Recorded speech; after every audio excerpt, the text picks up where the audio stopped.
kind of like the age-old question, what came first, the chicken or the egg? You can't have a future without having families. It's from the basis of families that our entire belief system begins. It's from the start of our life, we're taught one thing or another, whether you're raised going to church or you're raised believing that church is wrong, whether you are raised with drinkers in the house or you're raised believing that alcohol is not okay. Every single one of those events that happen in our life shape what we believe about certain things. The family is the beginning for every single person in this world. What you're born into, it begins your social experience. That's why family and the interaction that the families have with the kids, it begins everything. The symbolic interaction it's a labeling theory. It says that deviance and conformity result not from what people do, but how others respond. If you're taught that one thing is wrong, and yet this other thing over here is not, then you're going to believe that this is okay and this is not. Say you have parents that believe that drinking is not okay. Then you're going to grow up thinking that if you drink, you're doing something wrong. But if you have parents that say drinking is fine, have a glass of wine, have a glass of beer, don't worry about it, then you're going to grow up thinking that drinking's okay. So this conformity, this idea of right and wrong is all what we're taught as children. We have this belief, this humanistic belief that it's only wrong if I say it's wrong. It's only wrong if I've been taught that it's wrong, or it's only wrong if I feel like it's wrong. We have no basis of a moral ground. Where does these morals come from? Where do these morals start off? Where does it begin? As far as the family goes, we look at the catastrophic effects of single-parent families. And I know that there are sometimes no other option. There's sometimes nothing that can be done about being a single parent, and you do the best that you can. I am not by any means judging somebody that is a single parent. The information, however, is that as a single parent home, your child has higher risks. Some of these risks include a higher likelihood of not attending college. For financial reasons, if for nothing else. They include being a higher likelihood of being a juvenile delinquent. 44% of juvenile delinquents come from single-parent homes. 43% of inmates reported that they were raised with one parent. In most of these cases, it's the mom doing all the work. 83% of single-parent homes are moms. 17% are dads. 22.4% file unemployment, and 23% remain jobless. How can you raise a family with any kind of values if you can't show them the value of jobs, of working? As one parent, you feel like you're sacrificing. You either have to provide financially for your family or you provide emotionally, but you can't do both because you're one person.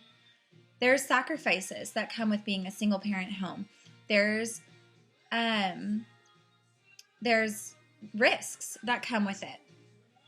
64.4% of all children, however, they live with both parents. That's a much higher statistic than what I was anticipating.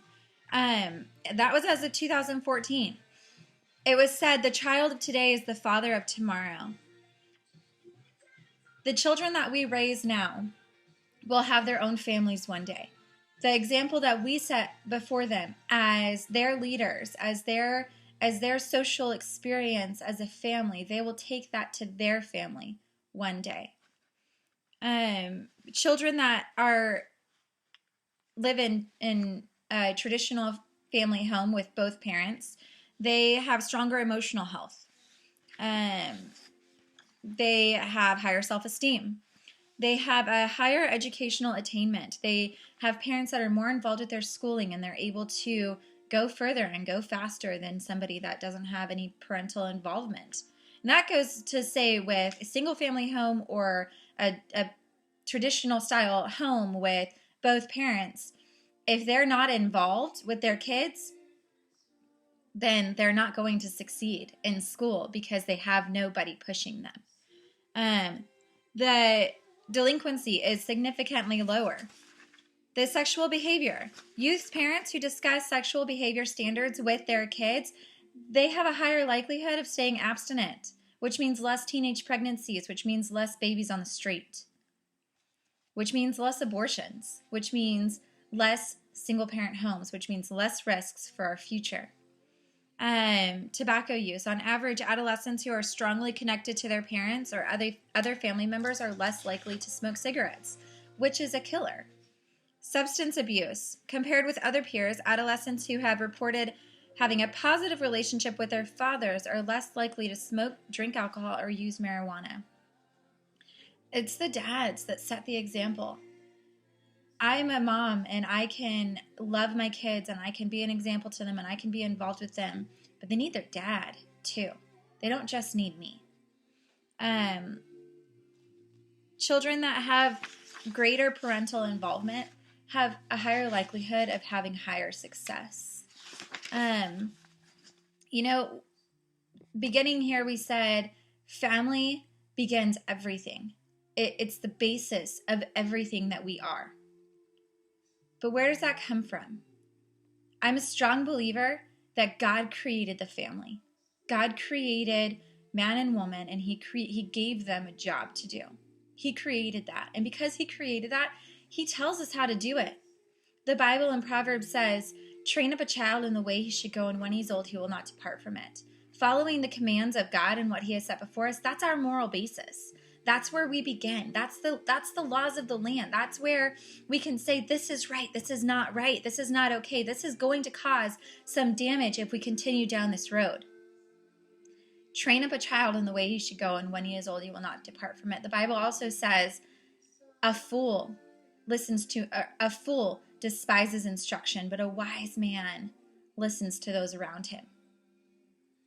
If we ignore all of the instruction in our lives, and that means parents, that means grandparents, that means aunts and uncles, those who are rallied around us, giving us what we need to succeed, if we ignore their instructions, the Bible says we're fools. And how many kids do you know that you can say, man, they are a fool because they refuse instruction? Family is the basis of everything. And the basis of the family should always be God because he created the family.